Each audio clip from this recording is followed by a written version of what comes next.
This podcast is brought to you by Podspot Events. Hi everyone and welcome to Able Pod.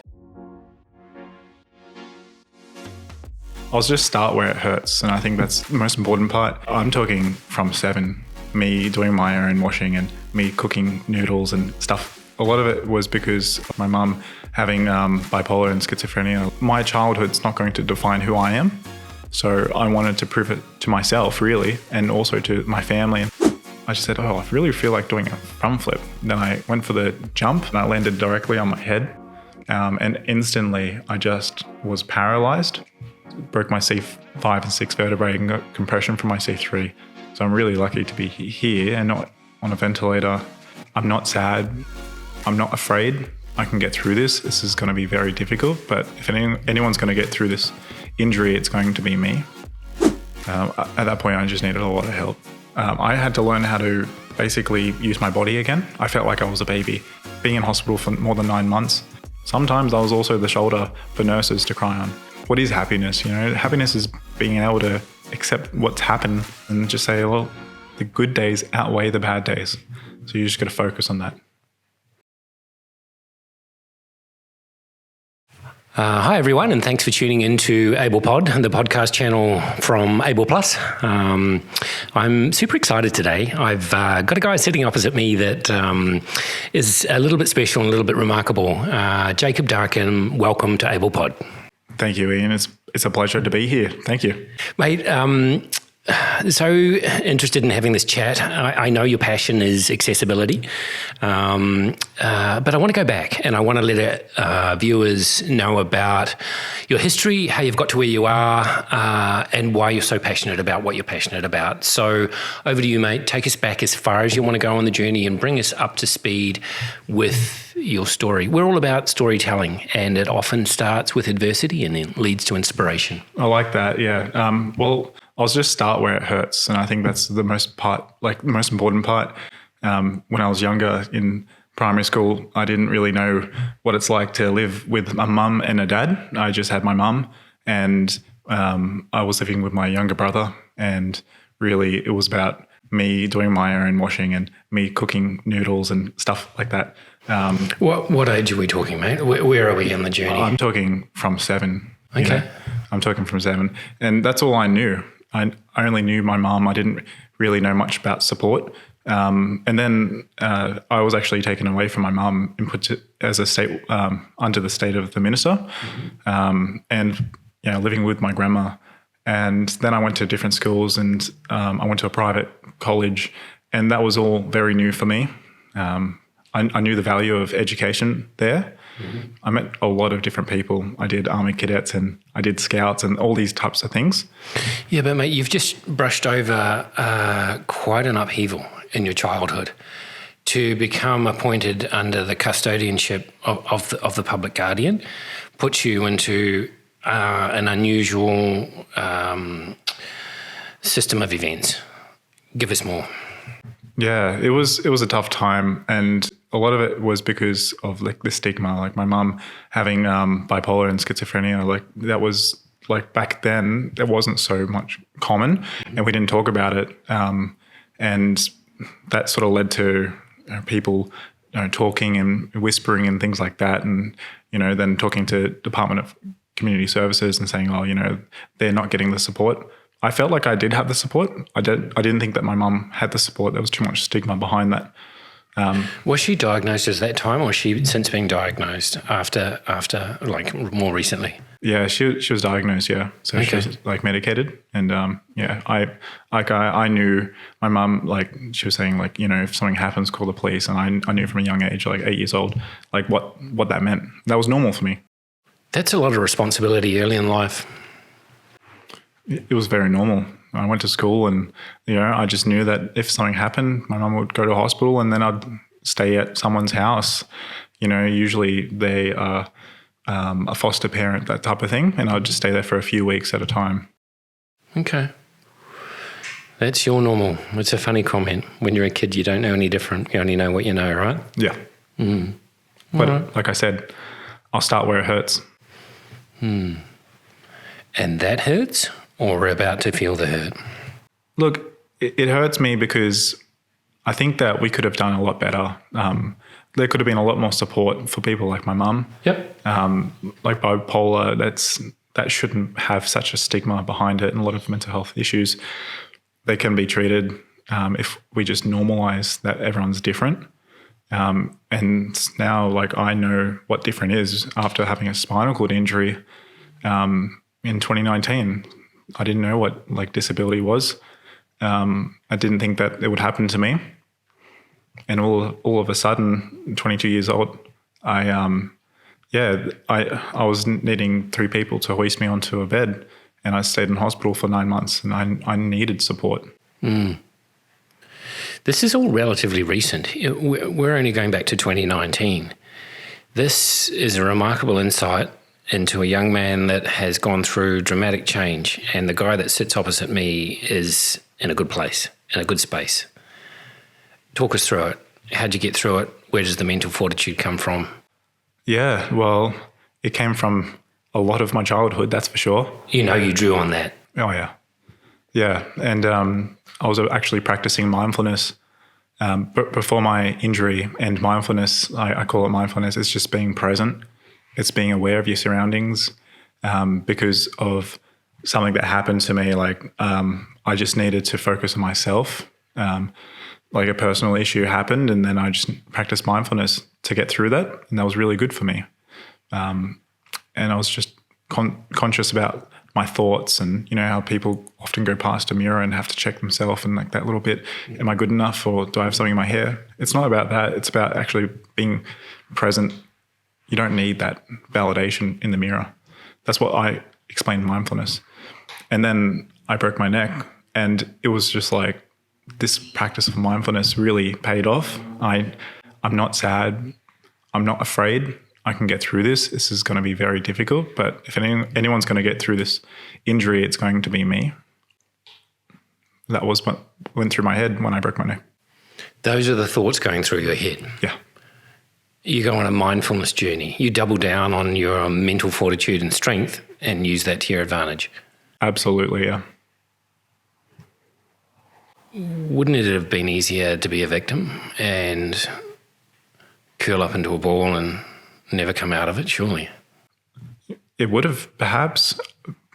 I could have been a victim at such a young age, and I heard that before, like people saying, well, Jacob, like you could have, dropped out of school at such a young age, and you could have gone off the rails very easily.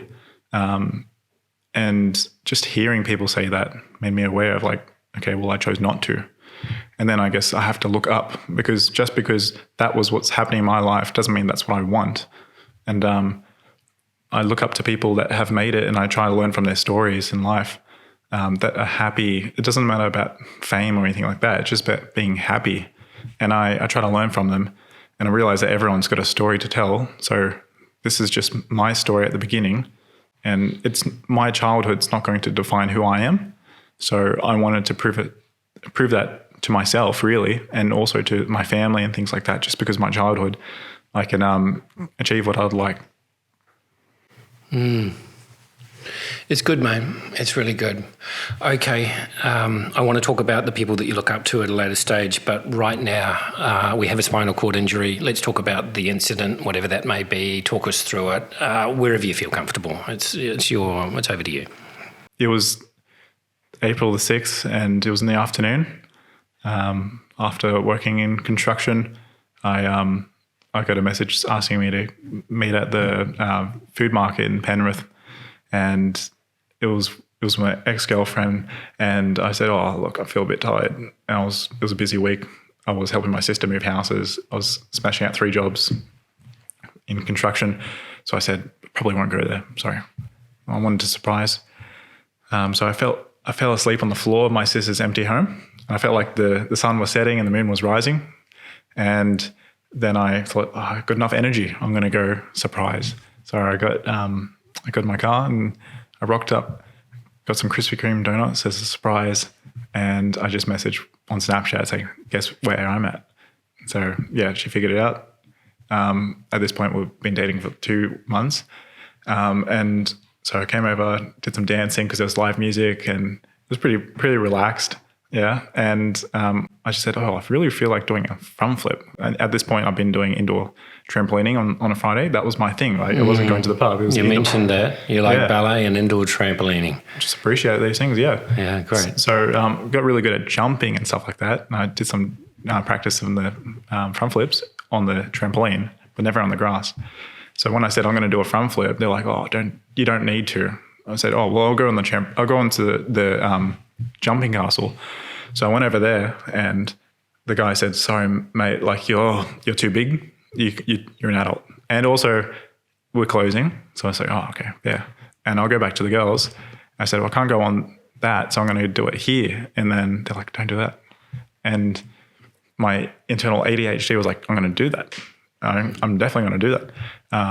And so I did some lunges, and then I went for the jump, and I didn't complete the jump, and I landed directly on my head. And instantly I just was paralyzed. And it was at that point I was like, now I understand why you shouldn't bend from the back. They teach you in school all the time because you can't move your back, right? So instantly, broke my C5 and 6 vertebrae and got compression from my C3.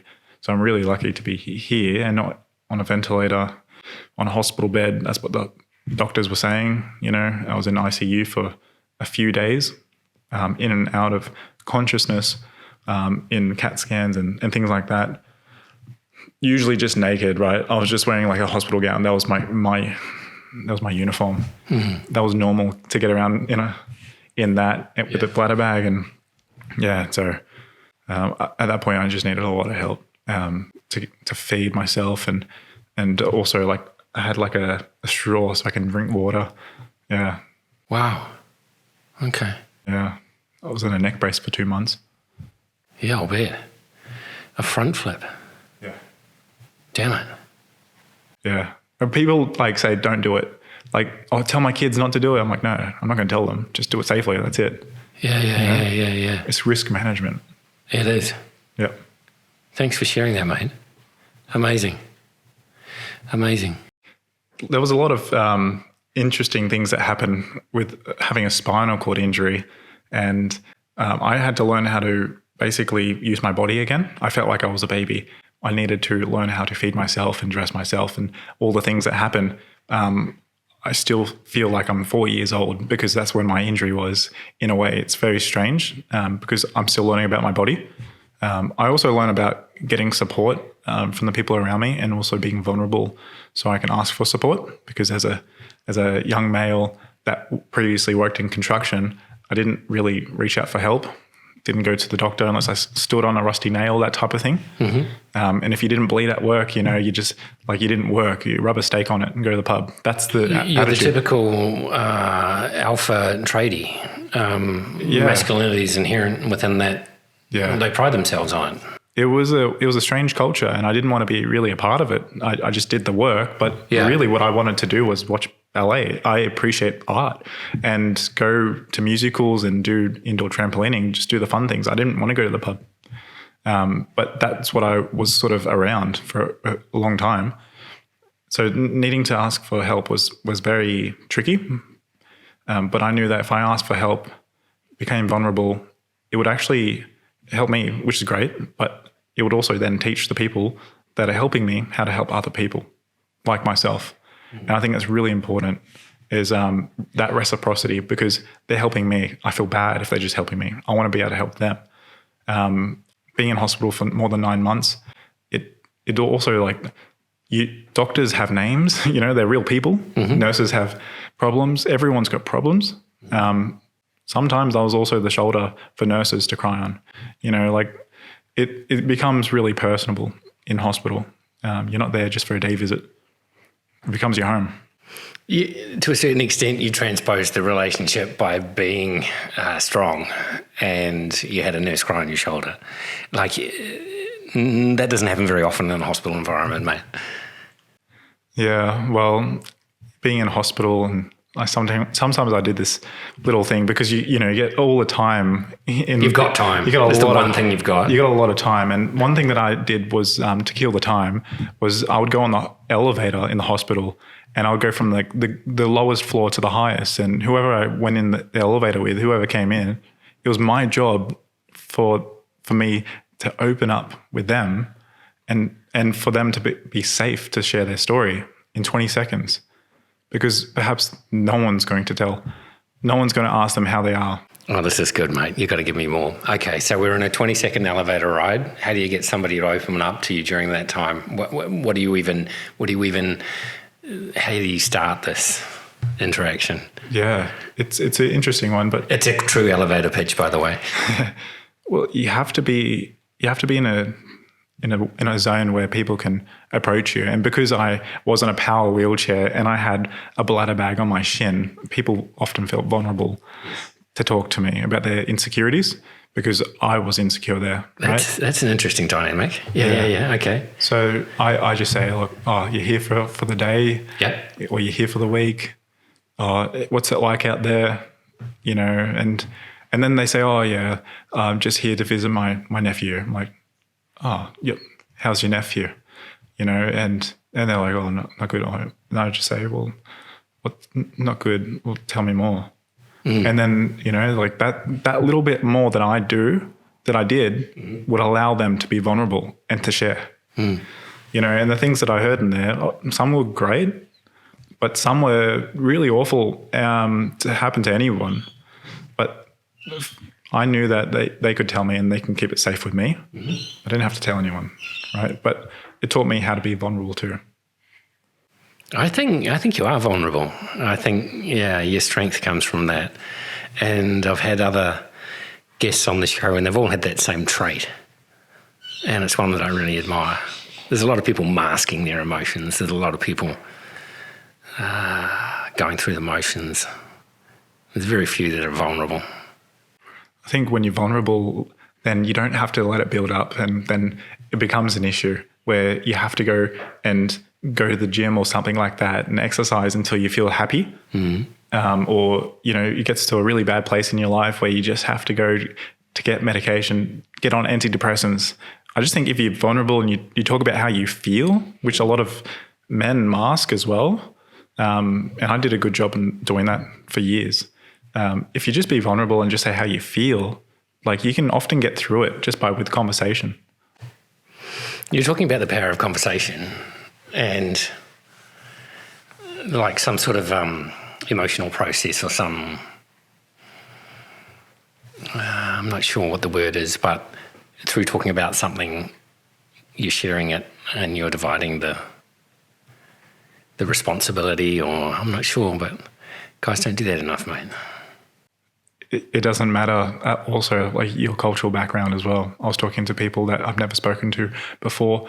Often there was language barriers as well, but we still connect, whether it's through music or things like that, through that elevator pitch that you called it. I'd still like to try I'd like to try to connect with people, and let them also express how they feel.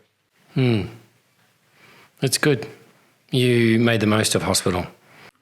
I think so, yeah. Okay, so let's move on. People that you look up to. What is happiness for you? And then let's talk about accessibility, which I know is your passion. For sure. There's a lot of people that I look up to. I'm really lucky to have the people in my life. Being a part of some charities that have helped me as a child. Can we name them? Can we give them a plug on here, please, bud? The Mirabelle Foundation, based in Melbourne. They've been there since the beginning of when I was being taken away from my mum. And when I broke my neck, they even rocked up from Melbourne into the hospital. Did they? They did. Yeah. The bunch of volunteers and the mentors there, they've helped me as a kid. Now I volunteer as an alumni. They've been brilliant. I look up to a fair few people there. There's a guy there named Jules, and he was like a male, like a father figure to me, right? As a mentor. I just played, when I was a kid, I was learning how to play guitar, and I played guitar probably really badly to him, but he was just so like he was like, oh, that's really great. Just keep practicing. And, and then I did keep practicing and I got really damn great. But if I didn't have like that influence, who knows if I would have continued. What is happiness?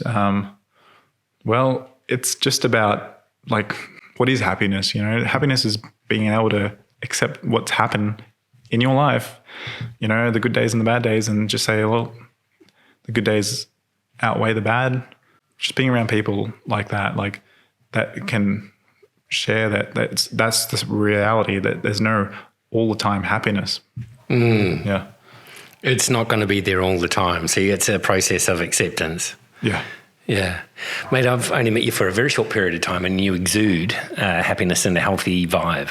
I don't know whether you're aware of that, but everyone in the room around me, the podcast team and my partner would say the same thing. Oh, so you are doing exactly what you want, exactly portraying the happiness that you're in search of and have found. I appreciate that. And I promise you, it's not always good days, right? Yeah, good. Right? Good. And I love hearing that too. Yeah. It's like there's some shitty times in my life, right? But how do I get through it? It's honestly, I'm reaching out to some mates and just saying like, I feel like it's a bad day and I just didn't think I did enough today and things like that. And when they say, I do and stuff like that, or it's okay just to take a break and lay down and stuff like that. They're the people you want to be hanging around, because it is the good days outweigh the bad days. So you just got to focus on that. I like that. That's really good. And I think it's a good definition of happiness. Let's talk about accessibility. We had a chat about it before we came on here. You've got a great take on it, and I want your 2.0 accessibility to become the national standard, and I want it to be talked about, and I want to give it some airtime. So shoot, mate. Oh, thank you. So working in landscape construction for a few years, I didn't really know what accessibility was. I only knew that, when it's flat and things like that, my wheelbarrow could fit around. And then that was it. I thought that was access. Yeah. That's look. It's not a bad reference, right? It worked. Yeah, for sure. And then I realized that, like, when I was building these really good wheelbarrow access places, that the aged community, like for the clients I was doing work for, that they were benefiting really well. They'd be able to walk their groceries from their car to their house and take the washing like from their house and put on the line. So I was like, oh, they're coming out of the house. They're part of the community. That's really cool. That was my only insight. And then I needed like the power wheelchair assistance and access onto the trains.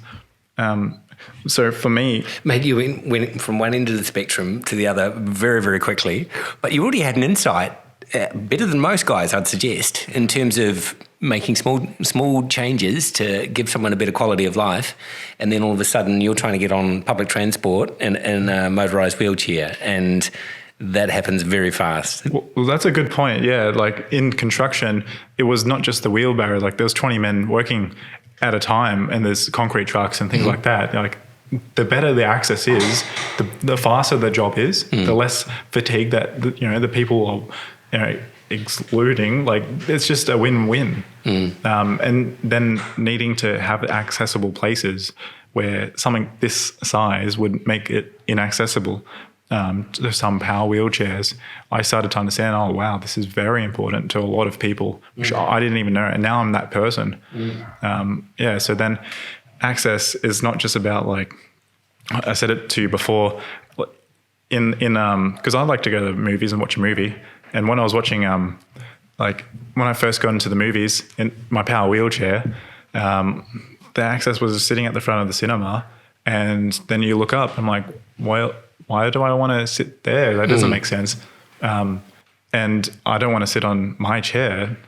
And also in gold class, I was mentioning before, where it's just like you sit at the back on your power wheelchair, they take the chair away. And that was what access is. Yeah. But that's not functional. And people wouldn't want to sit on their power wheelchair usually. They want to transfer and sit on something very comfortable and relaxed. And as soon as you said that, I felt a little bit stupid, because I'm that person that hadn't thought about that. I thought that we were doing enough. We'd created the space or whatever. And you're like, well, we want the experience as well. And we're kind of entitled to it, and we're kind of paying for it. And you've got no way of getting me out of my chair into my first class seat, which I fucking paid for. And all of that should be mine. Yeah. And I think there's a lot in that, and I think it's a good message. Oh, well, it's also like there's a lot of people that don't realize that going on into a wheelchair might actually benefit them, where like you don't have to fatigue if you're walking around, particularly aged community or people that have some degenerative diseases, where the manual wheelchair actually might help them. If it's an art gallery and things like that, you should be able to just get that, use it for a little bit and give it back. There's so much stigma behind it. And I've seen that firsthand playing wheelchair sports and talking to people. I've spoken to someone recently who had an amputation. And I told you this before on a left leg. And I said, oh, you could play wheelchair basketball. You can meet so many people. And she's like, oh, look, it's, I don't use the wheelchair. I'm like, no, it's not the wheelchair. It's about the sport. It's about the community. And you meet people, right? That's why I'm driven into the sports itself. It's not about, like your shoes that you wear for basketball or footy. It's about the culture and things like that. Yeah, and that community aspect's huge. And I love that. I love that you're trying to get somebody involved in that. I love your reference to aged care. I don't like the stigma attached to it, but if you're telling me that more people can become mobile and get around an art museum and that we need to provide more wheelchair access or whatever, and that adds to the quality of life, I think it's a really good thing. And I think you're going to champion this cause, mate. I really do. I can't think of anyone better to do it. So we're right behind you. Thank you. What else have you got? What else have you got in this accessibility line? Let's reach for the stars. Well, I found it very difficult to find fun things to do, right? Because if I wanted to go to the beach, I would have to rely on someone to be there to help me to get down to the water. And I've done surfing since my injury. Have you? Yeah, it was adapted though, right? They had two guys helping me. Yeah. And there was actually a motor in the board. Yeah. It was flush, and I was like, oh, that's really cool. I don't have to, worry about catching the wave. It's just power. But how do we find all these fun things to do, right? Yeah, for sure. And also, like, other people, how do they find it? When I'm traveling interstate, how do I find the basic things? When I play wheelchair rugby, a lot of the people on the team need a commode, like a shower commode, which is like, it's a waterproof wheelchair that you use in a shower cubicle. But they have issues trying to find their equipment and the right sizes as well, right? So I'm actually on a mission to connect this assistive technology, all the providers and people with equipment all in one place where people can just find it and borrow it and, sell it to each other, things like that. So Which has become a business, right? Yeah, exactly right. It's become the business that I'm working on, yeah. Let's give it a name. Let's plug it. I've called it AT to Me, and you can find it at attome.com.